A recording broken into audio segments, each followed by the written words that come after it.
What if today we just decided to ignore the narratives in our head, and maybe even from others, the ones that say we can't, and replace them with stories of how we did it anyway? I know that some people are really motivated by their haters, like the ones who, when people say, "You can't do that," they respond with, "Well, watch me." People like that are my heroes. God bless them and whatever made them that way, because I sure did not get that gene. I got the one that if someone says, "Sure, sounds like a good idea," in the wrong tone, I'm like, yeah, I'm good. I didn't really plan on doing it anyway. Is it nature, nurture, a combination? Who knows? But proving the haters wrong isn't my strong suit. I'm more of a they must know best kind of girl. Now, I'd like to clarify that I am not saying this with pride. I am just being honest and authentic with you. But I can also tell you that I am very aware of this shortcoming, and I am continuing to fight against it. Which, really, it's all any of us can do when we are working on ourselves, right? So maybe you're one of those people. If you are, I do hope that you give yourself ample appreciation and credit, because you may not even realize that everyone just isn't like that naturally. If you're more like me, then I hope you guys give yourself ample appreciation for recognizing it and fighting back against it, even if you do lose the battle here or there. Today, we are going to make the decision to ignore those narratives, whether they're coming from those haters or maybe even from ourselves. We are going to replace those narratives with stories of how we did it anyway.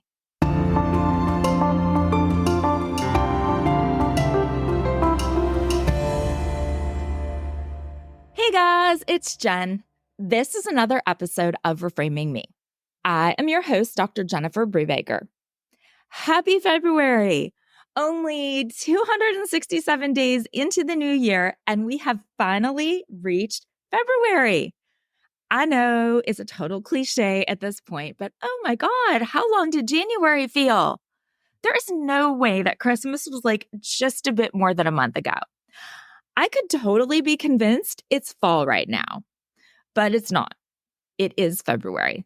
And I have verified this fact by checking the calendar a few more times than I probably should have needed to. So, February. How are those New Year's resolutions going? Are you sticking with them? Some? Has anything kind of fallen by the wayside? I think they say it's 19 days or something to make something a habit. I mean, clearly there have been way more than 19 very long days since the start of the new year. Have you done what you planned? Are you where you had hoped you'd be? Again, I will be honest and say that I am split. I think I'm doing better with my more theoretical resolutions than my more tangible ones. Research shows that 25% of New Year's resolutions fail by the end of week 1, and another 13% by the end of week 2. And only 50% make it 90 days. Now, typically, it's because our resolutions are super vague, like lose weight, or they're unrealistic or unattainable, or most often, it's because there is nothing more than the resolution. There is no actual plan of action to get there. Back in our Starting the New Year episode, which apparently was somehow like only a little over a month ago, I told you a secret. It doesn't need to be New Year's to start anew. It doesn't need to be New Year's to change something, to try something, to take a step towards being who you want to be. Or maybe even start figuring out who that even is. So, if you're worried about that ship having sailed, it hasn't. You can start today. So then last week in the Parents Just Don't Understand episode, I mentioned that oftentimes our teens, they feel like everyone around them totally has their shit together and they're the only ones who are lost and far behind. Well, one of my boy's friends happened to be over the other day, and I asked him which of his college choices he was leaning towards. He's a super smart kid. I kind of had an idea of what he wanted to do. Well, I had no idea. I stood there totally transfixed by this boy as he literally walked me through the next 24, yes, 24 years of his life in specific detail. And the way he explained everything to me was with such a sense of confidence and planning and clarity that it just made it completely evident that, yes, this was exactly how the next 2 decades of his life would unfold. It was the epitome of manifestation. Like, he set his goals and he has clearly already started putting in the work. And so I have no doubt that he will continue to put in the work and actually achieve these goals. He left me feeling like, the fuck is wrong with me? I'm 47 and I have a fraction of the plan or the cognizance about my future that this child has. Well, as if the universe realized the way that I was left feeling from that conversation, I happened upon some timely astrological information. Astrological, not astronomical. Remember, my only C ever was at Ohio State freshman year in astronomy, which I learned the hard way was not anything even close to astrology. Now, I may have been a total failure in astronomy, but I do know my astrology enough to know that Mercury in retrograde is a total shit show. Well, guess what? Mercury has recently come out of retrograde, and now Mercury and all of the planets are considered to be awake and direct. Now, what that means for us is that it is an ideal time to manifest everything that we want, all of us, all astrological signs. So, this is what we are going to do. This is what I am going to do in my own life because honestly, I feel like I need it. I need some clarity. I need a clear vision. I need tangible goals, and I need specific steps to get there. We are going to do this together in a number of steps throughout the month. We're really going to break things down so that we can devote the space that we need to each individual part. And if maybe you do happen to have one of those teens who would like a bit of direction, I think that these bite-sized pieces might actually work perfect for them too. I know we are all busy, but I think that if we can break it down into little pieces, it's not going to feel like too much for us. Maybe you and your teens can even share with each other. It can be a bonding experience. Make it a goal-setting party. That sounds super fun, right? So today, we're going to start at the bottom. We're going to start with the roots, build our future from the foundation. A goal is a dream with a deadline. I heard that somewhere and I really like it. We all have dreams, but what makes a goal different is that it's time sensitive.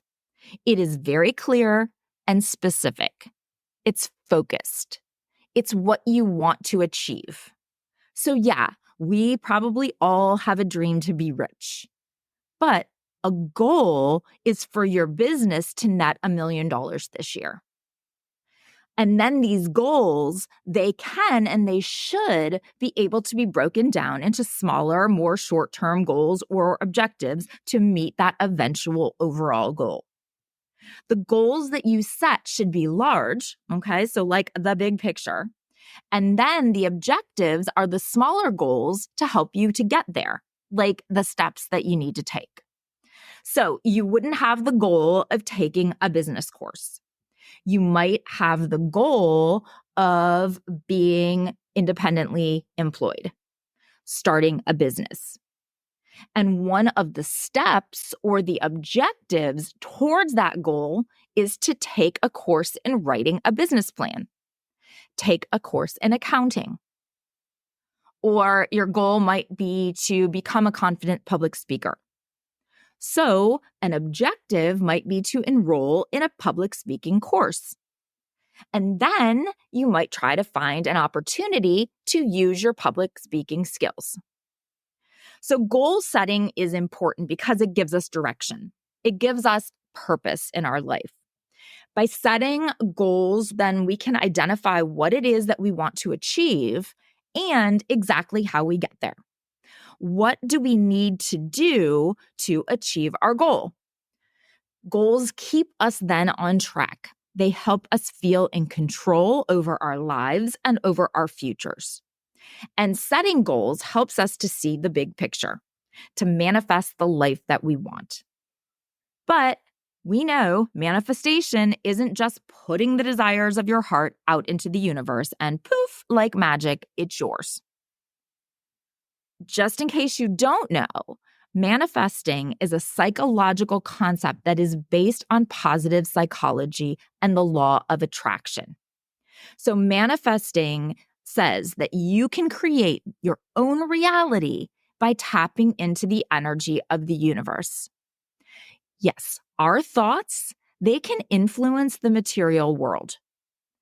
When you manifest, you cultivate the experience of what it is you want. But then you've got to put in the work. You live and believe in that experience. You do what is needed to get there. You follow through.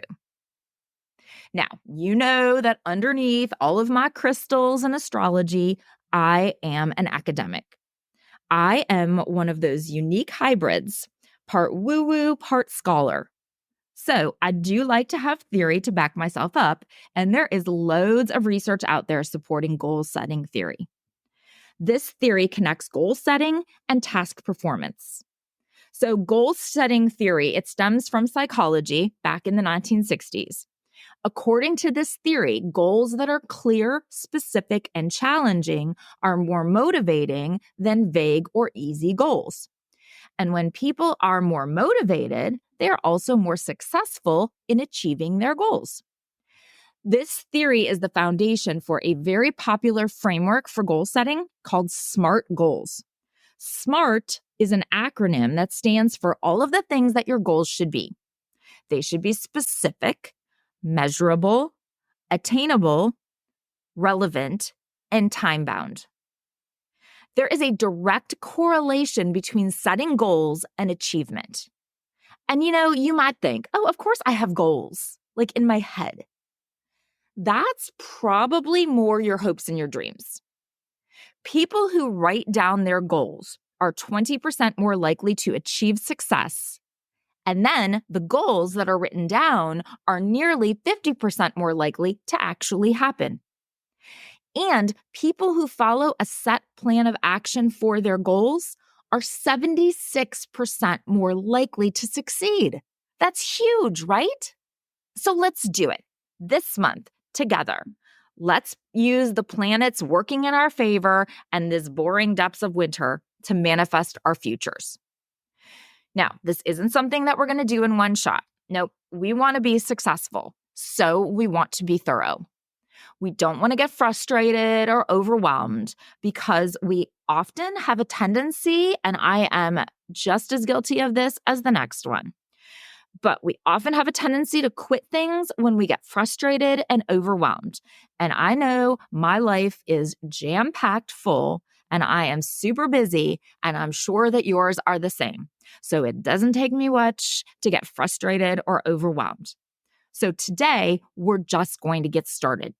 Part 1, step 1 of our goal setting journey. Today, I want you to start with a journal entry.